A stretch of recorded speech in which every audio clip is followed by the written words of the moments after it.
I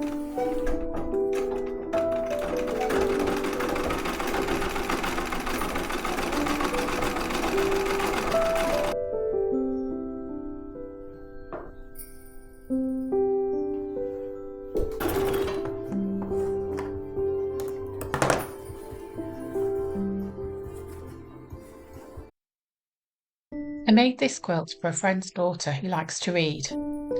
So this quilt has a fairy tale theme, but you could adapt the theme to match who you are making it for. The size would also work as a cot quilt or playmat for a young child. This one is intended to be used for cozying up with a book. It measures approximately 44 inches square. I used a quilting panel for the centre and 4 fat quarters from the same designer collection for the surrounding parts, together with some matching scraps and some sashing strips cut from fabric I already had. I started by washing and pressing my fabrics.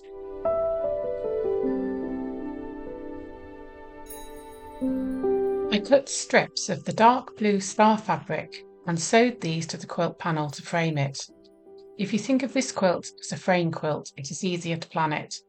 Frame quilt is one with a central feature panel or feature fabric, and then it is added to in frames until you reach the desired size. It's a very easy way to make a quilt, especially if you like to plan as you go.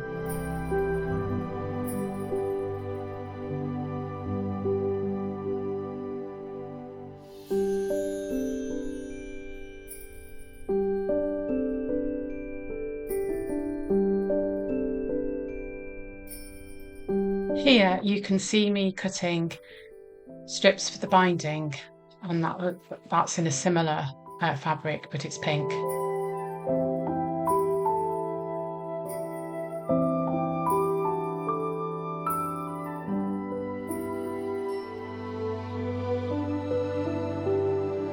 Next, I put my panel on the floor because this was the only big enough space that I had, and started to see how it was going to look. I folded each of my fat quarters into quarters, and I used a 9.5 inch quilting square to cut out 4 squares from each of them. I arranged these around the centre and moved them about until I had a pleasing pattern. I also added some rectangles cut from my stash of fabric.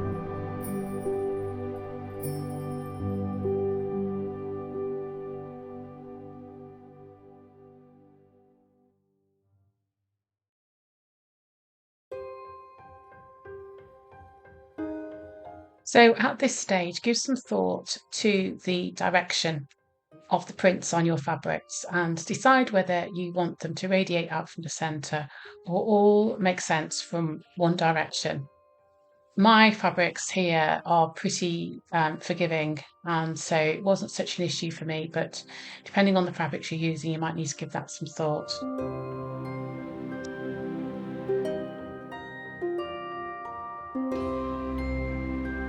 I joined the strips into one long piece, so I thought this was an easier way of adding it to the central panel rather than putting it up and having more waste.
I then sewed the first frame to the central panel using a 1/2 inch seam allowance.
I then joined together my cut up fat quarters and my rectangles from my stash to make one long strip that was probably a bit longer than I needed. And then I added that to the quilt in exactly the same way that I'd added the initial frame.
After adding this section in the same way that I'd added the initial frame, I then put one further frame in the star fabric and added that.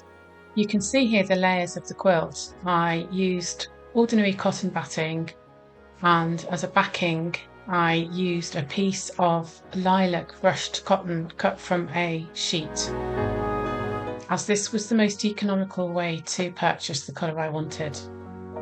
I then switched to my treadle sewing machine to do a few rows of quilting stitches, stitching in the ditch around the panels. Finally, I added the piece of binding after trimming down the quilt, and I added this by machine with the intention of then hand stitching the binding to the back of the quilt.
I added an applique name, and I show you how to do this in the Ship Glow in the Dark fabric quilt video that I will link in the description.